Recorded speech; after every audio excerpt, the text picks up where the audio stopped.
Well, hi there. I'm Ellie the Elk, and I'm so excited for the holidays. Toronto is one of the most diverse cities in the world.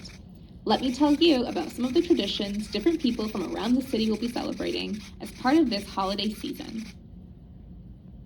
This is a menorah, used by the Jewish people when celebrating Hanukkah. Each candle is lit up on a different day of the holiday, with 8 days in all. During Hanukkah, the Jewish people celebrate their perseverance and the miracle of light. Boy, I wish I could light up my antlers like that. On Christmas, Christians celebrate the birth of the baby Jesus. People in Toronto celebrate Christmas in different ways, but there are often gifts, stockings, carols, and candy canes.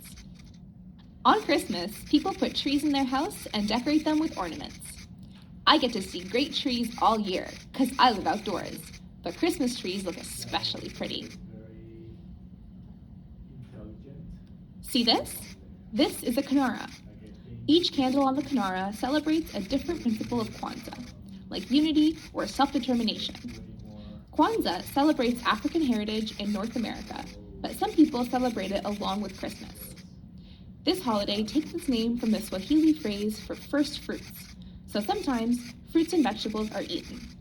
I want to eat them all. Diwali is the Hindu festival of light. It symbolizes the spiritual victory of light over darkness, good over evil, and knowledge over ignorance. People make rangolis, which are patterns made of colored powder or sand. Sweets and snacks are often eaten during this holiday, and homes glow with light. I'm scared of the dark, so I love Diwali. Boom!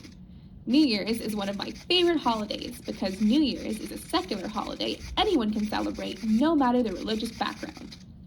On New Year's, people set off fireworks and declare their resolutions. Resolutions are the things we hope to change about ourselves between now and next year. My resolutions this year were to stop sticking my tongue out so much and stop eating so much grass. Oh well, there's always next year.